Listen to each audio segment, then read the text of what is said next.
NCP কে শাপলার প্রতীক না দেওয়ায় সারা দেশে জ্বালা পোড়া শুরু করেছে।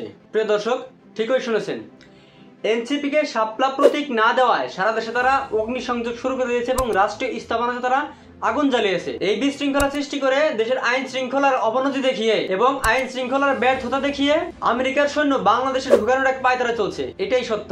আর ফেব্রুয়ারিতে নির্বাচন হবে না, লিখে রাখেন। আমরা ইতিমধ্যে 5 আগস্টের পরে দেখেছি কে মেট্রো রেল আগুন দিয়েছে, কে ধানমন্ডি 32 নম্বরে আগুন দিয়েছে এবং এনসিপি নির্বাচন কমিশন অফিসের কাছে শাপলা প্রতীক চেয়েছিল। শাপলা জাতীয় ফুল হওয়ার কারণে নির্বাচন কমিশন সেটি প্রত্যাখ্যান করেছে। তার প্রতিক্রিয়া হিসেবে নাসিরউদ্দিন পাটোয়ারি এবং এনসিপির শীর্ষস্থানীয় নেতারা বলেছে, এনসিপি কে যদি শাপলা প্রতীক না দেওয়া হয় তাহলে নির্বাচন কমিশন পালানোর কোনো রাস্তা পাবে না। প্রিয় দর্শক, এমন হুমকির পরেও কি আমাদের বুঝতে বাকি রয়ে যায় যে দেশে সারা দেশে কারা অগ্নিসংযোগ চালাচ্ছে? প্রথমে মেট্রো রেলে আগুন, ধানমন্ডি 32 নম্বর আগুন, মিরপুর রাসায়নিক কারখানায় আগুন, কক্সবাজার বেসরকারি বিশ্ববিদ্যালয়ে আগুন। আরেকটা বিষয় খেয়াল করে দেখেন, ঢাকা সদর ঘাট থেকে যে লঞ্চ কুমিল্লা পৌঁছায়, অর্থাৎ ঢাকা টু কুমিল্লা, কুমিল্লা টু ঢাকা।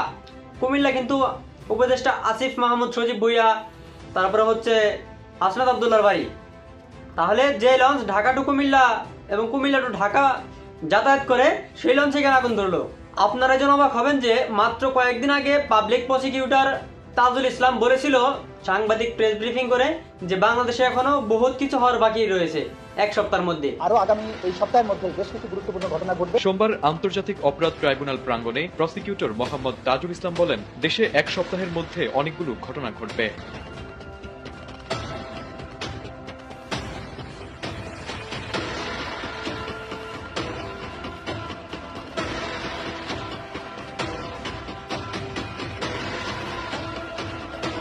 আর এক সপ্তাহের মধ্যে বাংলাদেশে এতগুলো অগ্নিসংযোগ, সেগুলো কিন্তু বলার বাইরে।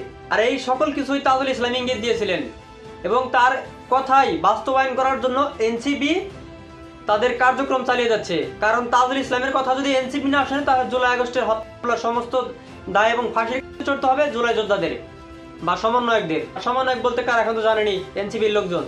এবার রাজাকার পুত্র পাকিবিজ ইলিয়াস হোসাইন তার লাইভে এসে কিংবা তার ভিডিওর মাধ্যমে দুই একজন ভুয়াবাজ মেজরকে ডেকে এনে, যারা পিলখানা হত্যাকাণ্ডের সাথে জড়িত ছিল, তাদের ডেকে এনে প্রমাণ করবে যে এই দেশের অগ্নিসংযোগ এবং দেশের অস্থিতিশীল যে পরিস্থিতি, এটা আওয়ামী লীগ তৈরি করেছে। যখন প্রুফ আমরা সরাসরি চাইবো তখন তিনি বলবে যে ইলিয়াস যা বলে দুদিন আগে হোক পর হোক সেটা প্রমাণিত হয়। তার মানে বর্তমান তার কাছে কোনো প্রুফ থাকে না, শুধুমাত্র মন গড়া কথার ভিত্তিতে তিনি পাবলিককে বোকা বানিয়ে যাচ্ছে।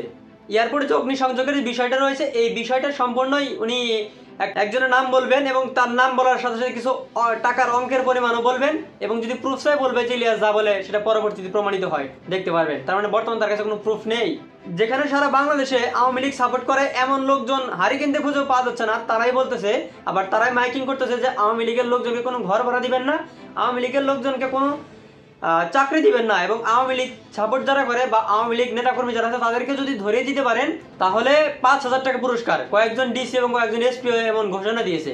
তাহলে যেখানে ভিন্ন একটি জায়গা থেকে দেশের যে কোনো প্রান্ত থেকে ধরে দিতে পারলে 5,000 টাকা পুরস্কার, সেখানে এয়ারপোর্টে এতগুলো সিকিউরিটির ভিতরে কিভাবে আওয়ামী লীগের লোক প্রবেশ করবে?